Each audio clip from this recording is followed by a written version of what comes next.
So I interned at the Altoona Curve, which is the AA affiliate of the Pittsburgh Pirates.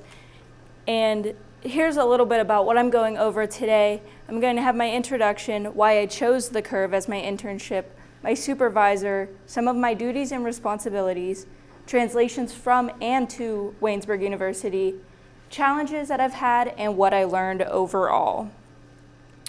Now, most of us have heard of the phrase, diamonds are a girl's best friend, but for me, baseball diamonds are my best friend, which is why it made total sense that I chose somewhere for like a baseball stadium to do my internship.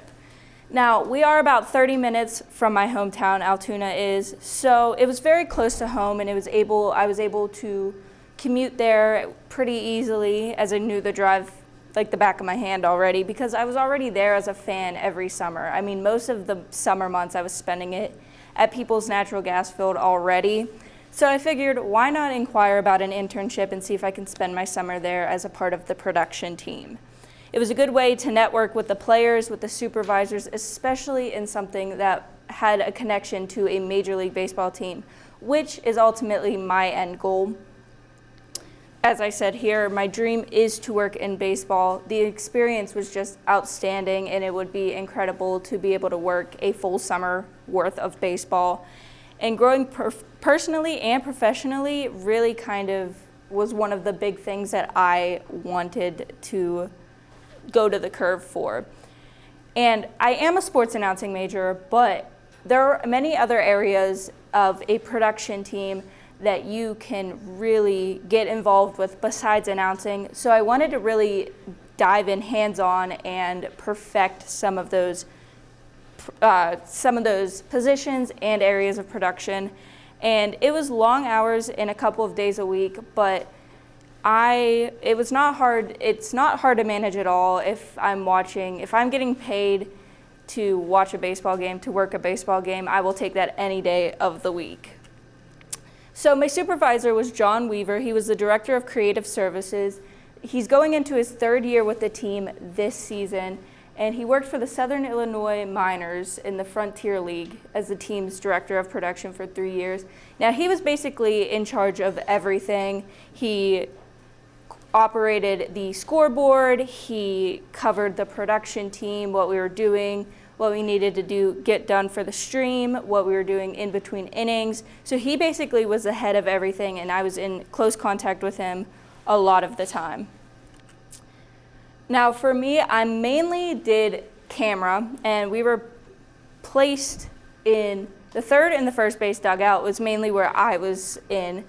And I did things from fan cams, getting shots of players during the games, close-up shots, artistic shots. If you were in the third base dugout, you would get shots of the lefty batters. If you were in the first base, you would get the righty batters, so we could put their lower third graphic in. So it was a lot of hands-on, and there's really no stop to baseball. So basically, we were just getting involved, and honestly, nobody ever told me how fun doing a fan cam for some of the kids in the stands was, because just seeing those kids light up after you just put them on the Jumbotron honestly made my entire day. That was one of my favorite things about running the camera. I also did replay and graphics, and working here with the Waynesburg University Sports Network, it was very similar to the equipment that we already have here, and we used the replay for home runs, nice catches, any interesting plays, which in AA baseball there is a lot of interesting plays. But one of my biggest responsibilities was being early.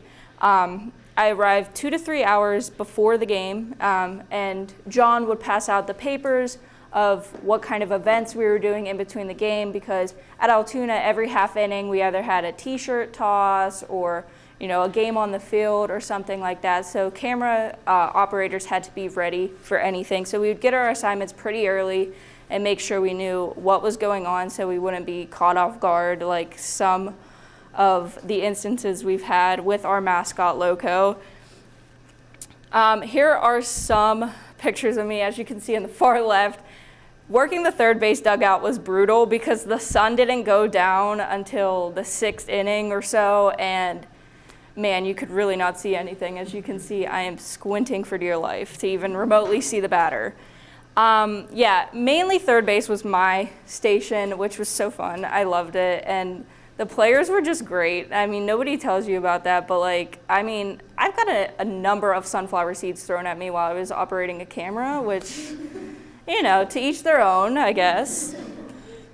But from and to Waynesburg, some of the things I took away is from Waynesburg, the equipment, as I mentioned, was really similar. So I felt pretty confident coming in with some of the replay, the graphics systems, you know, the technical director system, stuff like that. And it was really easy for me to shift into it, even though we've really done basketball, football, other sports here.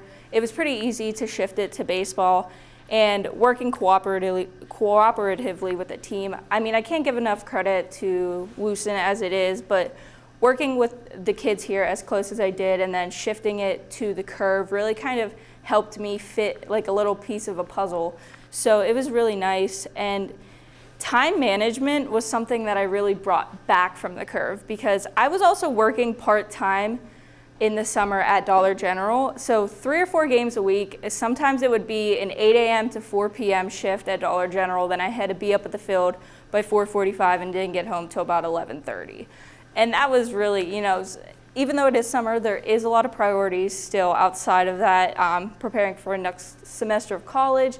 So it definitely challenged me to really not sleep all the time, which we're working on that.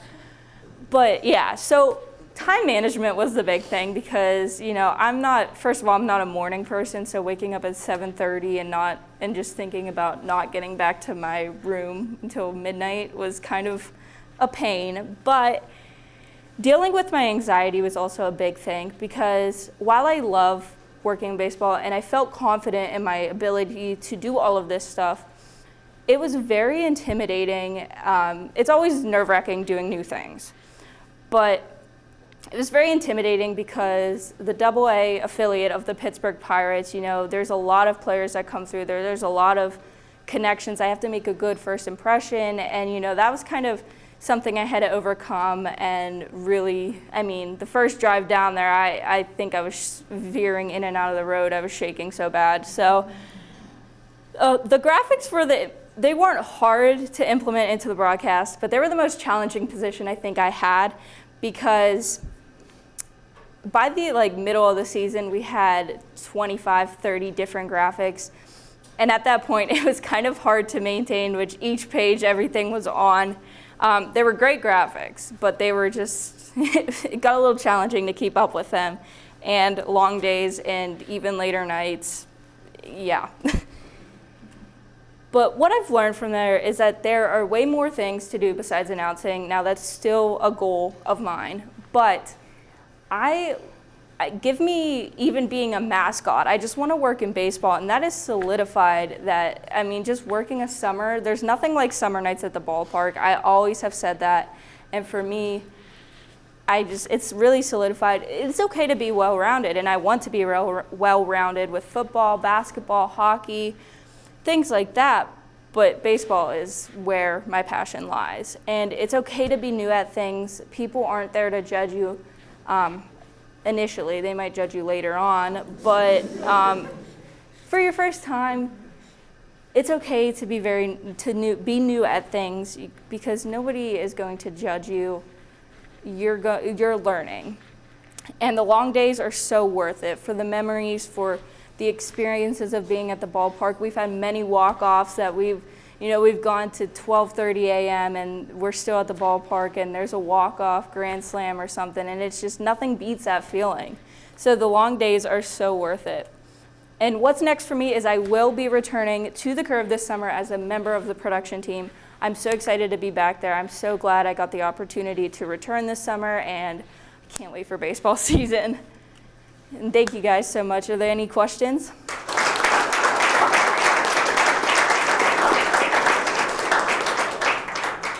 Yes. Were you there for Paul Skeen's call-up day? So I missed him by a day. Like, he was there, so he was in the dugout. I interacted with him a little bit, but I left the day before he had a pitch, which I'm low-key thankful because from what I've heard, that was chaos trying to get in there, so.